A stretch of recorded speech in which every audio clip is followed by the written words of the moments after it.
O Senhor esteja convosco. Ele está no meio de nós. Proclamação do Evangelho de Jesus Cristo, segundo João. Glória a vós, Senhor.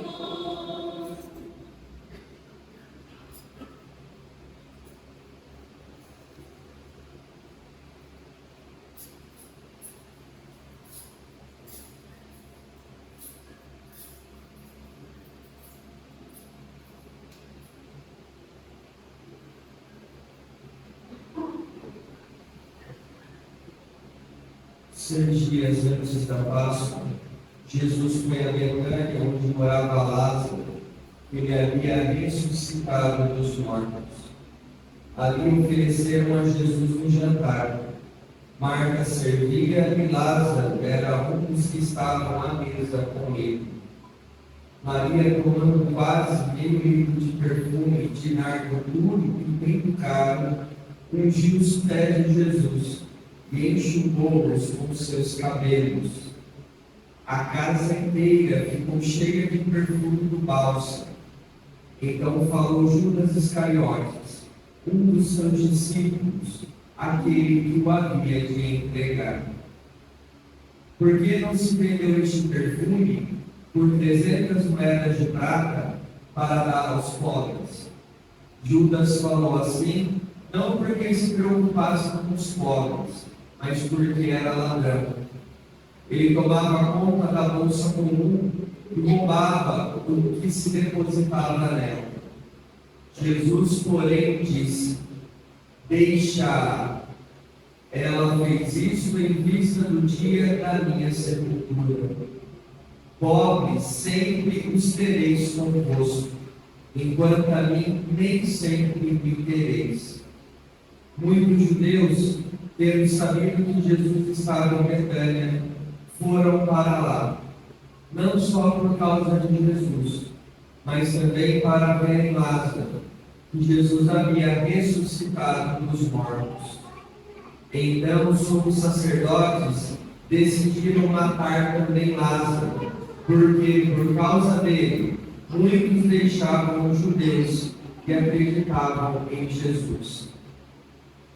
Palavra da salvação. Glória a vós, Senhor.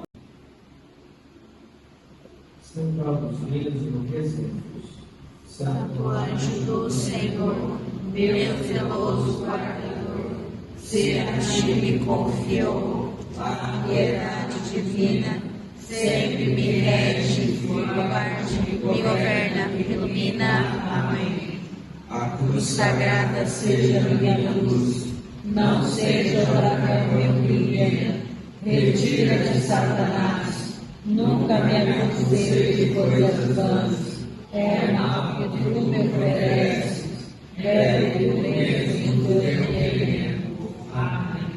Levanta-se Deus, interceder da bem-aventurada sempre Virgem Maria, São Miguel, arcanjo de toda a milícia celeste, que sejam dispersos teus inimigos e fujam todos quantos nos odeiam.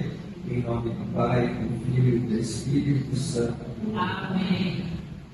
Meus queridos e estimados filhos e filhas, mas hoje, de maneira especial, minhas estimadas filhas presentes aqui nesta igreja, pela celebração penitencial no dia de hoje dedicada às mulheres.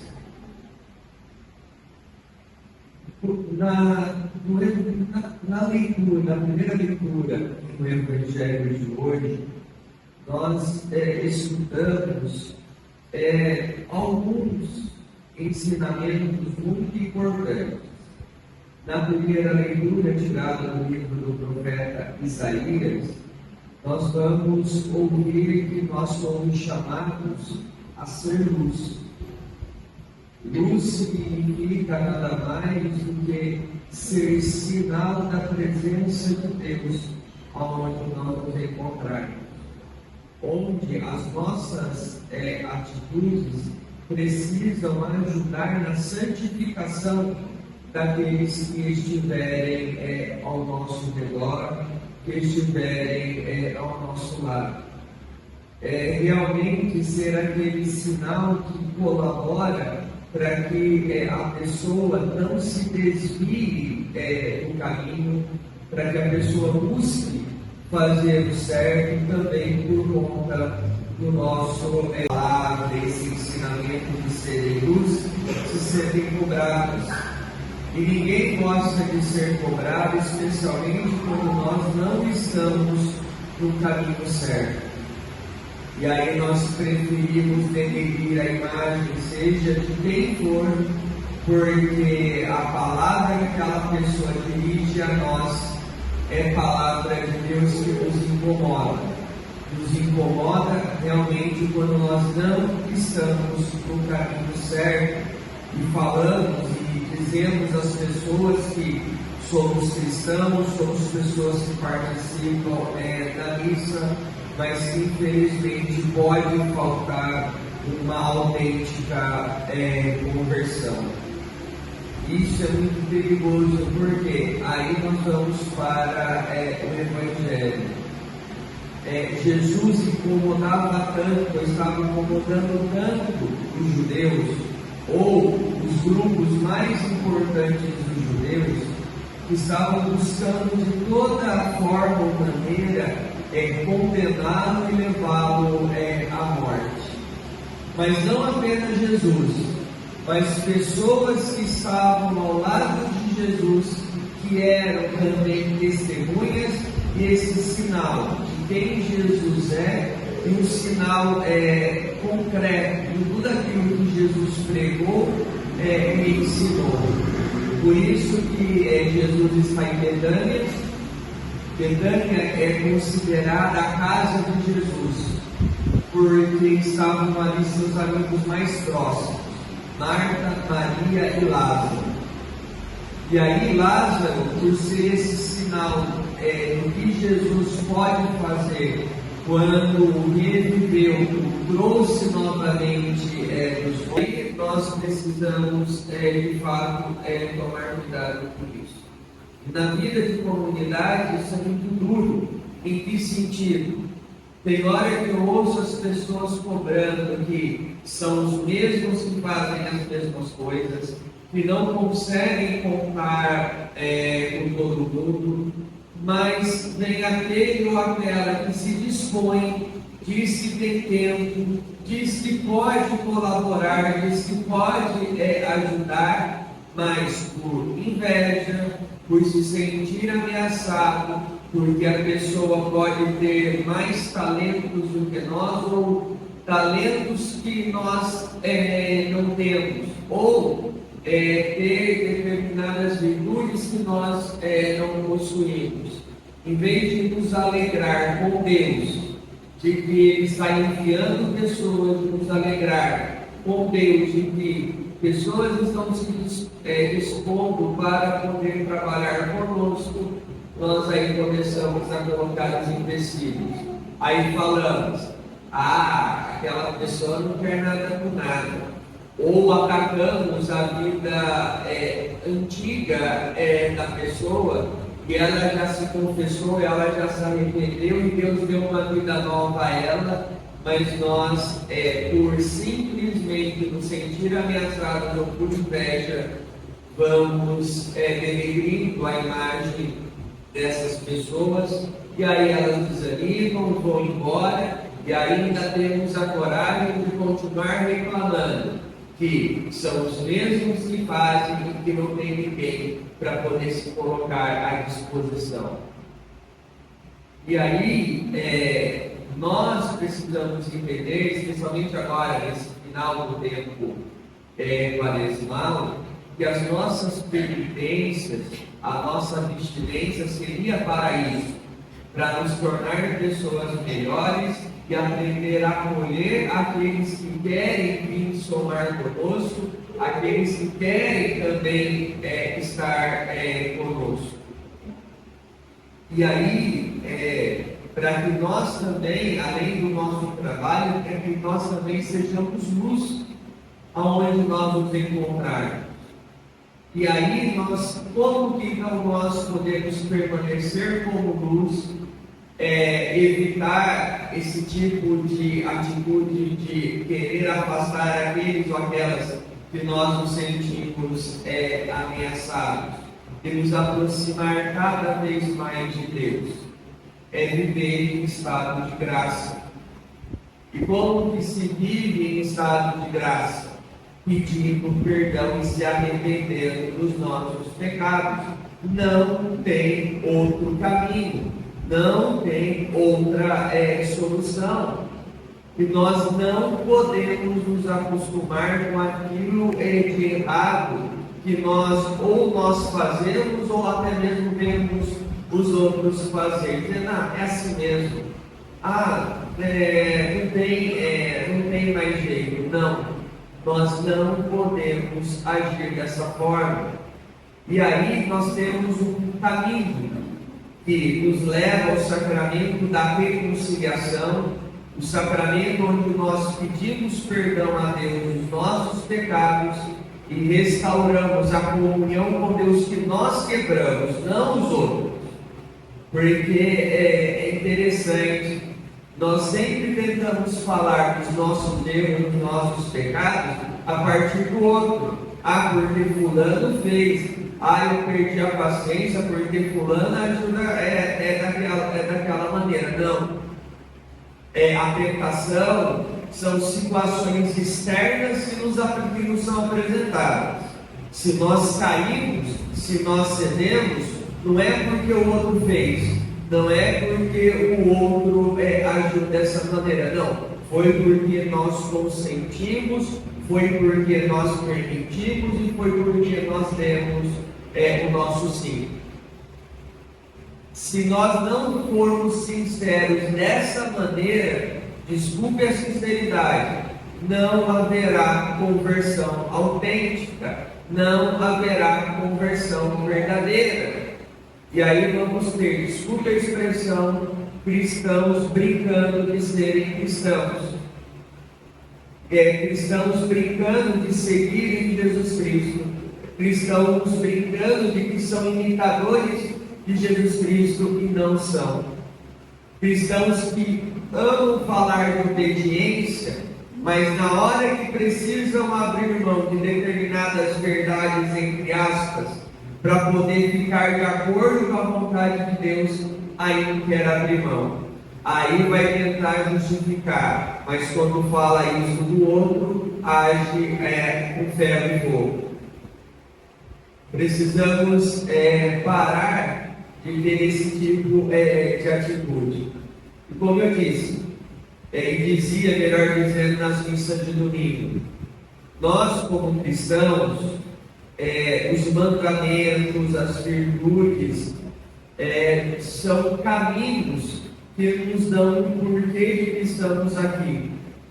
É um caminho realmente de poder entender o que significa o nosso discipulado e ter uma vida cheia, repleta de sentido.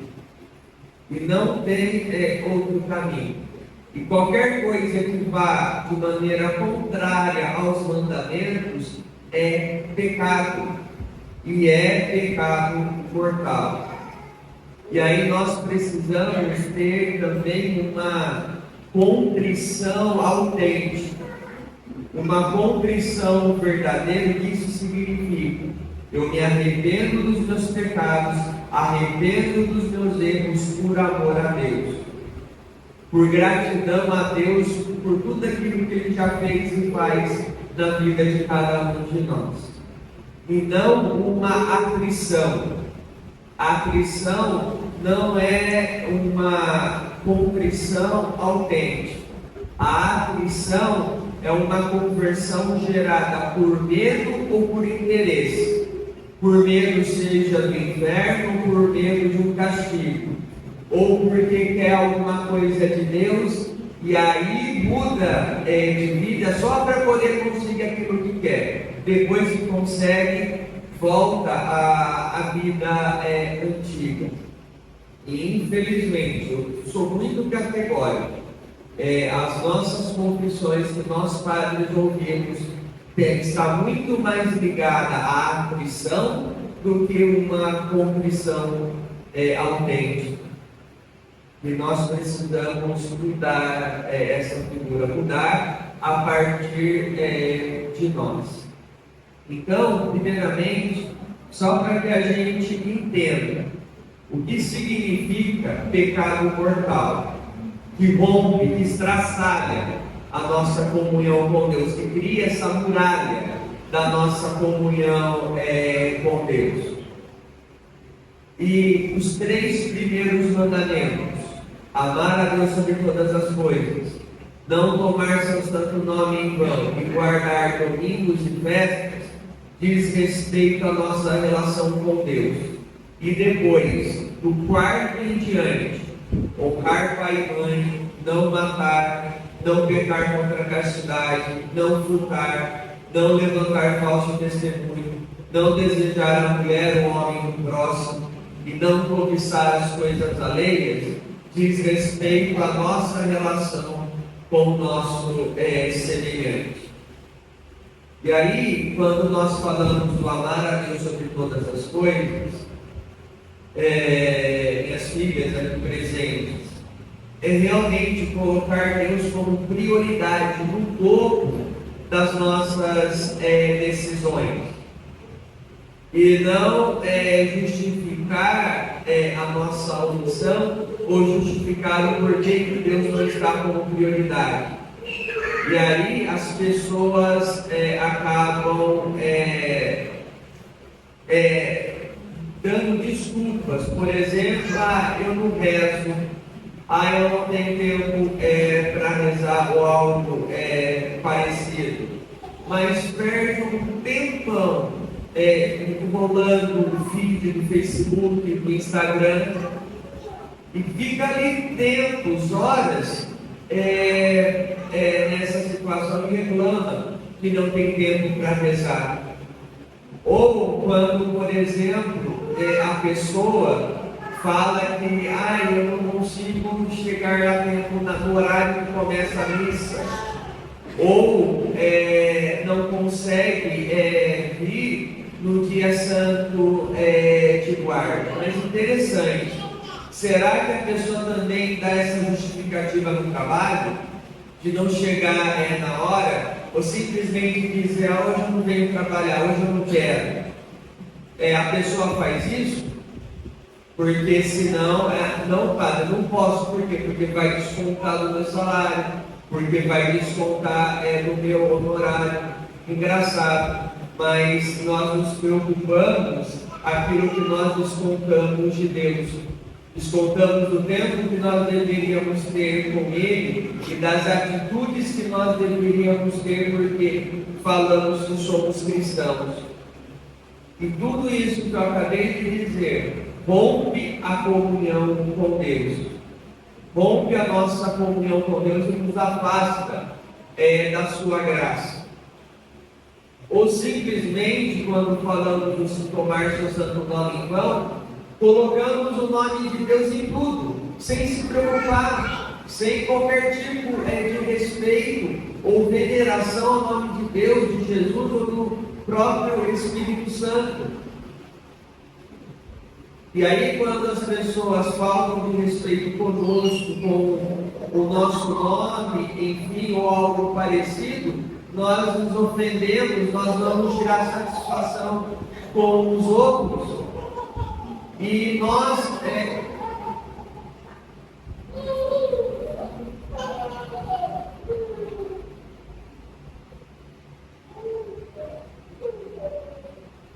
vamos tirar satisfação com os outros. Os judeus, até hoje, quando o nome de Deus aparece na Sagrada Escritura, quando eles estão rezando, eles não pronunciam o nome de Deus em respeito e veneração, e nós não temos o mesmo cuidado, ou, desculpe a sinceridade, não temos nenhuma veneração ao nome de Deus, do Pai, de Jesus e do próprio Espírito Santo. E essa falta de respeito rompe sim a nossa comunhão com Deus. E quando nós faltamos no domingo ou nos dias santos de guarda, concordem ou não, gostem ou não, estamos sim em situação de pecado grave. Não dá para poder ficar amenizando as coisas. Aí nós vamos no primeiro mandamento, logo depois dos mandamentos de Deus, que é honrar pai e mãe. Interessante que logo o primeiro mandamento, depois do amar a Deus sobre todas as coisas, do tomar seu santo nome e do guardar domingos, é honrar pai e mãe. Porque pai e mãe nos geraram e nos deram a vida. É o nosso respeito a eles. E respeito e também cuidado quando a saúde vier a faltar ou quando ficarem idosos e debilitados, precisarem do cuidado dos filhos. Mesmo os filhos tendo que ter paciência com a teimosia de não poder fazer alguma coisa, mas mesmo assim os pais, especialmente idosos, querem fazer. Mas cuidado, nós precisamos respeitar. E seremos cobrados se não agirmos dessa forma. Teve uma vez que eu fui fazer a unção de uma senhora, tinha seus quase 80 anos. Eu bati palma na casa, a princípio ninguém chamou. Bati de novo, só escutei: socorro, socorro. Aí o vizinho entrou, abriu ali o portão, e quando nós fomos ver, uma senhora caída, totalmente suja, e as suas necessidades, várias delas, já estavam secas no corpo. Então ela estava caída por mais de um dia. E aí o que eu fiz? Chamei a polícia, chamei o SAMU. E ela tinha 5 filhos. Aí quando o vizinho viu que eu chamei a polícia, chamei o SAMU, aí apareceu 2 filhos do nada. Não, precisa sim. Aí o policial chegou. Policial, não foi nada, foi exagero do padre. Eu falei: parem de ser idiotas. Não é exagero de coisíssima nenhuma. Eu estou fazendo o boletim do Correio, porque eu encontrei essa senhora caída, com as suas necessidades secas do corpo, faz mais de um dia que ela está caída. Aí a senhora, sendo levada para o policial, falou: é verdade, policial, meus filhos não cuidam de mim. Eles nem ligaram quando eu fiquei mais de um dia sem dar qualquer tipo de notícia. E não foi uma mulher ruim, foi uma mulher que deu tudo para os filhos, em uma condição financeira estável, mas os filhos só iam atrás dela quando queriam dinheiro, quando precisavam de uma coisa, davam nas costas. A palavra de Deus é muito clara: que honrar pai e mãe terá um lugar na eternidade junto de Deus. Ou numa outra situação que eu presenciei, o pai maltratou a família, a mãe, os filhos, enfim. A mãe veio a falecer e aí os 2 filhos cuidavam daquele senhor. Mesmo com as mágoas, mesmo com os ressentimentos que tinham daquele homem, cuidavam. Davam um amparo, ajudavam em tudo que precisavam. Não pagaram mal com mal, pagaram mal com bem. Podem ter certeza que terão a recompensa deles um dia na eternidade. Não matar, aqui é o célebre, né? Para, não matei, não roubei, o resto eu fiz tudo. Mas não tem pecado grave, eu não matei, não roubei, então é o outro que tem esse tipo de pecado. Não é bem assim. Não matar aqui não significa simplesmente tirar a vida da pessoa. Isso, sem dúvida, é um crime hediondo. Mas não matar aqui também significa o quê? Matar o semelhante no nosso coração. Quando nós guardamos ressentimento, mágoa e odiamos alguém. Matamos a pessoa dentro de nós. E não contentes de matar a pessoa dentro de nós, tentamos matar a pessoa no coração e na vida do outro. Então, antes de falar que não matou porque não tirou a vida física, mas se guarda ressentimento, mágoa ou ódio, está rompendo com o mandamento de não matar, e é pecado mortal. Não pecar contra a castidade, aqui, gente, é que a pessoa liga não pecar contra a castidade com o celibato. Não, são coisas distintas. O celibato que nós padres vivemos é uma forma da vida de castidade. A castidade nada mais é do que viver a sexualidade de uma forma sadia, da forma adequada, na vocação a qual escolheu. Nós, como ministros ordenados, os casados e também os solteiros. E aí realmente cuidar do nosso semelhante para que ele não caia na promiscuidade. Certa vez, uma senhora veio conversar comigo, estava revoltada, porque o filho dela havia se assumido homossexual. E ali esbravejou comigo, enfim, eu só falei para ela o seguinte: olha, se você quer salvar o seu filho, traga ele para perto de você. Traga ele para mais perto, para que ele tenha confiança e possa falar tudo para você, o que ele faz, a maneira como ele tem que agir, e também você para orientar. Porque senão ele vai se perder, pode entrar numa vida promíscua, até mesmo de prostituição, porque não teve cuidado dentro de casa. Não só a questão daquele ou daquela que se assume homossexual, mas também dos pais que não cuidam dos filhos dessa forma. Não é simplesmente dizer masturbação é pecado ou nem relação sexual no casamento é pecado. Não. Isso é consequência daquele ou daquela que vive ou se esforça em viver de maneira sadia a sua sexualidade. Mas tem muitos jovens se perdendo lá fora porque pai e mãe não conseguem educar, não conseguem falar sobre esse assunto, que não deveria ser tabu, mas para que sirva de orientação para que os nossos jovens saiam dessa vida promíscua que infelizmente muitos acabam vivendo. Mas é porque o erro começa dentro da própria casa. Não furtar, não roubar, não pegar aquilo que é seu. Mas também tem uma situação do não furtar que as pessoas esquecem. Como assim, padre? As pessoas esquecem.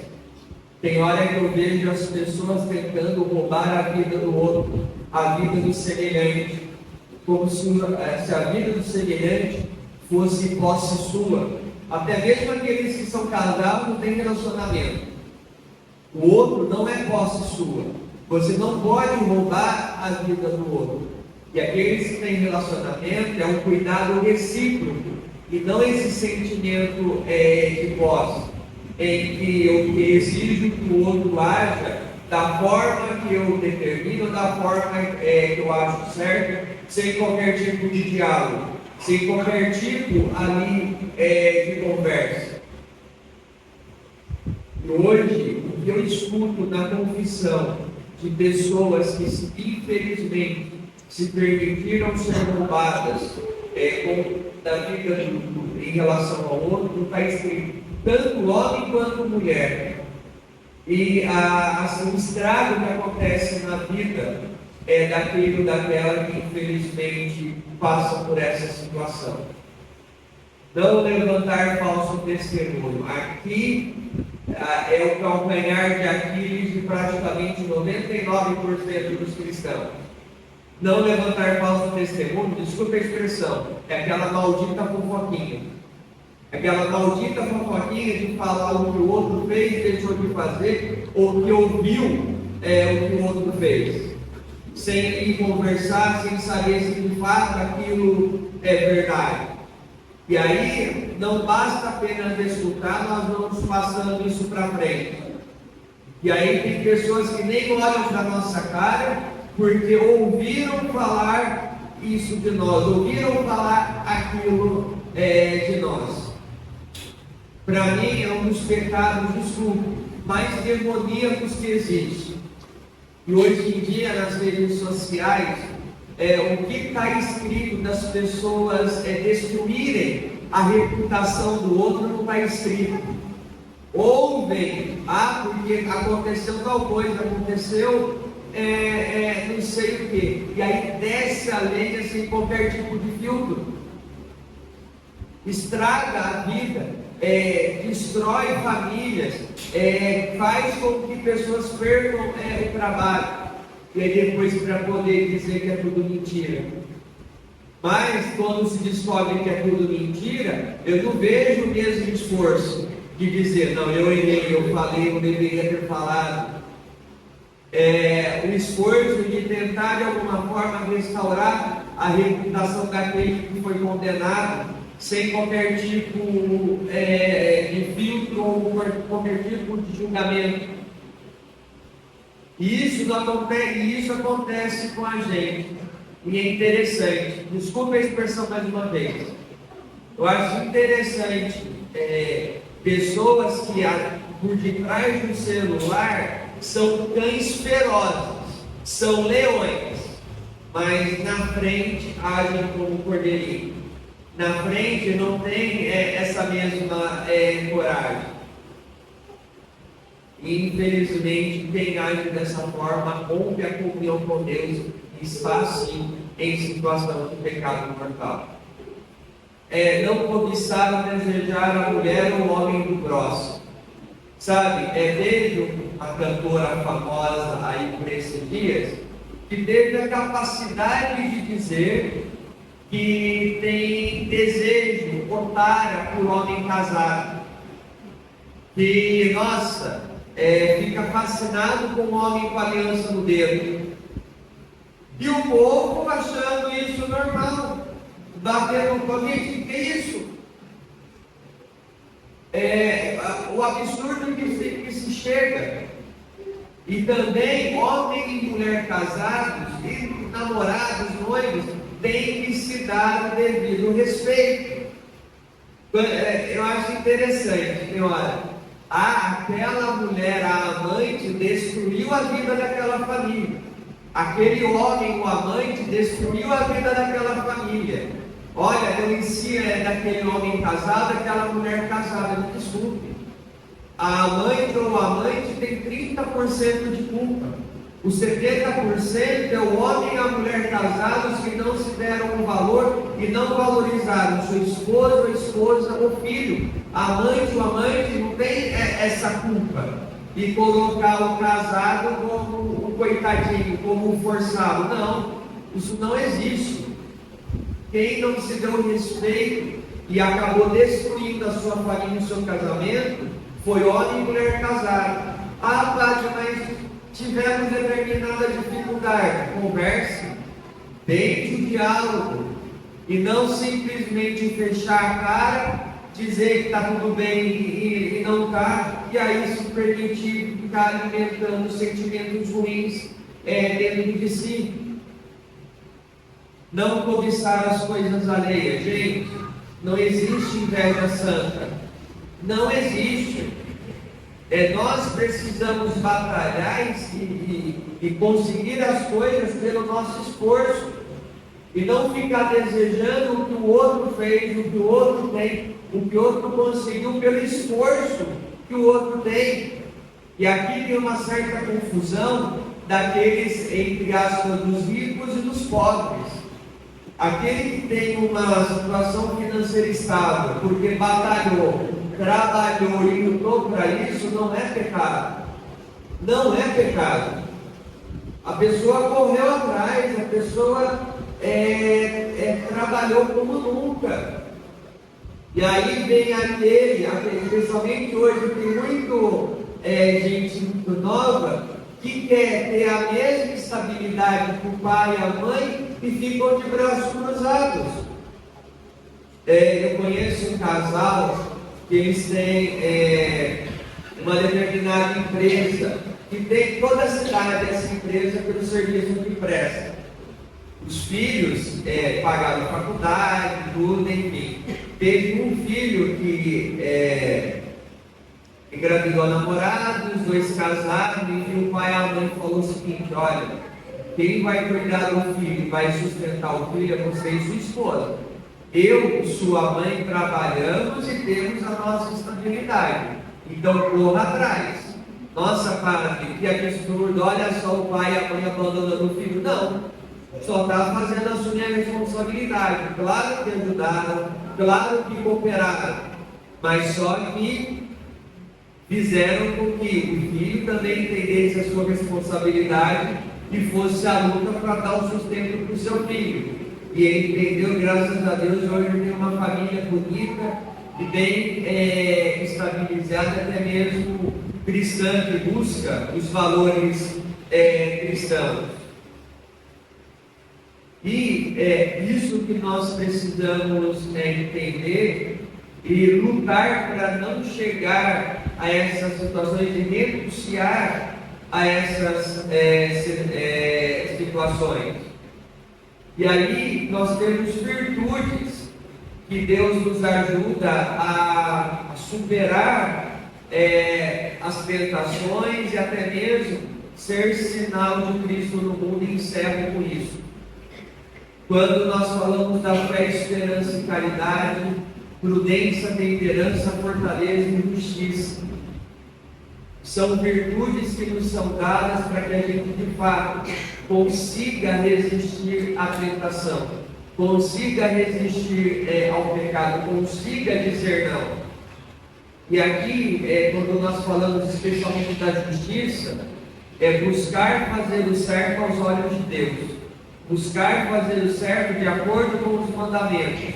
Qualquer coisa fora dessa realidade não está certa. E não existe jeitinho brasileiro. Eu me envergonho quando ouço esse tipo de afirmação: jeitinho brasileiro, jeitinho malandro, para poder conseguir as coisas, ou para poder se safar quando fez algo de errado e não quer ser responsabilizado, ou não quer responder isso na justiça. Simplesmente, se não quer ter problema com a justiça, não faça coisa errada, não cometa crime. Ah, padre, a pessoa não teve opção sim, escolheu ir pelo caminho mais fácil. E nós cristãos não podemos compactuar com esse tipo de situação. Então, que realmente nesta Santíssima Eucaristia, voltando o nosso coração a Deus e a sua graça, estejamos sempre próximos dele e que realmente a nossa conversão seja autêntica. Louvado seja nosso Senhor Jesus Cristo. Para sempre seja louvado.